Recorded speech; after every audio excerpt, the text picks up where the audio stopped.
Razakar cinema నిజంగానే తెలంగాణ చరిత్రకు అద్దం పట్టేది. గతంలో గుర్రపు డెక్కలు సప్పుడు వచ్చిన, రజాకర్లు వస్తున్నారని బండి చప్పుడు వచ్చిన అందరూ కూడా పారిపోయి చైన్లలో దాచుకునే, గడ్డివాములలో దాచుకునే సందర్భం. ఇంట్లో ఉన్నటువంటి ఆడవాళ్లకు రక్షణ లేదు, బయటకు వెళ్ళిన మగవాళ్లకు రక్షణ లేదు. పంట పండించిన రైతు తినే వరకు కూడా అది గ్యారంటీ లేనటువంటి సందర్భం. పుట్టాం కాబట్టి బతకాలి, చచ్చే వరకు ఉండాలి అనే పరిస్థితిలో ఆ కాసిం రజ్వీ చేసినటువంటి అరాచకాలకు దర్పణమే ఈ రజాకర్.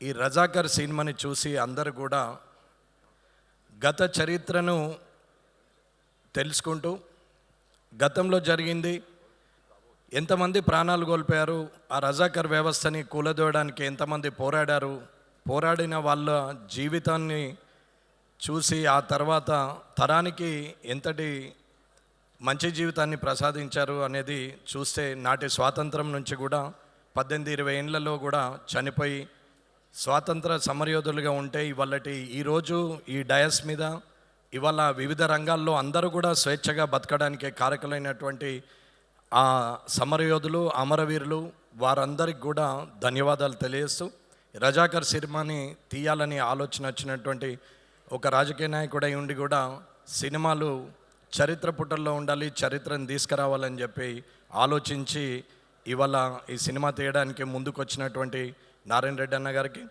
అలాగే సినిమా అనేది అతి తక్కువ ఖర్చులో ఎక్కువ సంతోషాన్ని ఇచ్చేది, అతి తక్కువ ఖర్చులో 10 మందికి అందుబాటులోకి వచ్చేటువంటి సినిమా రంగంలో లక్షలాది మంది ఆధారపడి ఉంటారు. ఒక్క సినిమా వెనకాల ఎన్నో వందల కుటుంబాలు బతికే పరిస్థితి ఉంటుంది. కాబట్టి ఇటువంటి చరిత్ర ఉన్నటువంటి సినిమాలు, ఇటువంటి గతాన్ని మనకి స్ఫురణకు తెచ్చే సినిమాల్ని ఖచ్చితంగా అందరూ చూడాలని కోరుకుంటూ, సినిమా భవిష్యత్తును చూపెడుతుంది, సినిమా గతాన్ని తిరిగి మనకు చూపెడుతుంది, వర్తమానంలో మనం ఎలా ఉండాలనేది చూపిస్తుంది.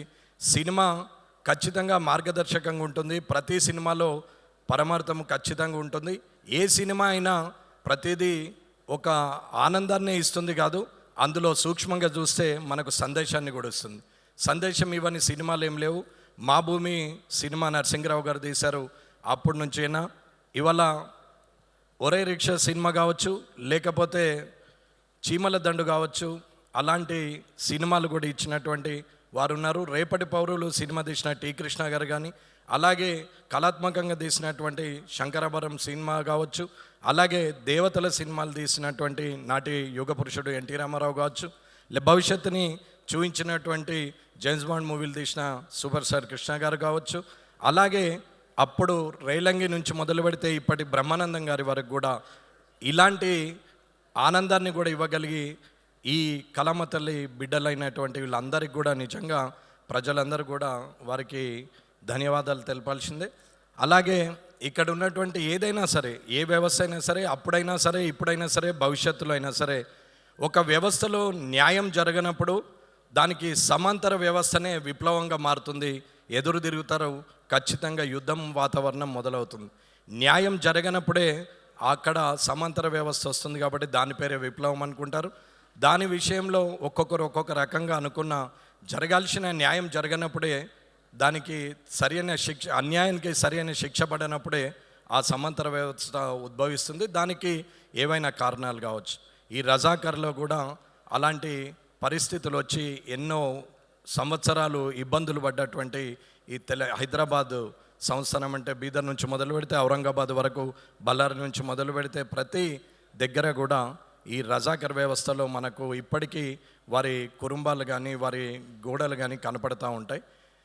ఇలాంటి సినిమాని తీయడానికి ముందుకు వచ్చినటువంటి, ఇలాంటి సినిమాలో నటించడానికి ముఖ్యమైన అందరూ వచ్చారు. ఇక్కడున్న అందరి సినిమాలు కూడా నేను కూడా చూశాను.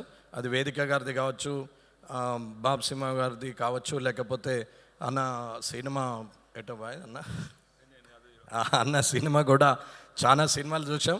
సరే, సినిమా ఎక్కడో టీవీల ముందర చూసిన సుమ గారిని డైరెక్ట్గా చూసే అవకాశం కూడా వచ్చింది. కాబట్టి వారు మాట్లాడేది కానీ, రాజీవ్ కనకాల గారు కానీ, అది ఎప్పటి నుంచో చూస్తూ ఉంటాం టీవీల్లో. నేను కూడా మీ మామగారి ఇన్స్టిట్యూట్లో ట్రైనింగ్ తీసుకోవాలని వచ్చి మరి మళ్ళీపోయి రాజకీయ నాయకుడిగా వచ్చాను. లేకుంటే మీ లైన్లో నేను కూడా అయ్యేవాన్నేమో. ఏదున్నా అన్న, మనిషి బతకాలనుకున్నప్పుడు తనకు కావలసినంత ఉంచుకొని ఎదుటి వాళ్ళకి నలుగురికి ఇవ్వగలిగే మనసు ఉండాలి, సింప్లిసిటీ ఉండాలి, డౌన్ టు ఎర్త్ ఉండాలి. ఏదున్నా శాశ్వతంగా ఉండేది పేరు తప్ప, తన గుణం తప్ప ఇంకేమీ ఉండదు.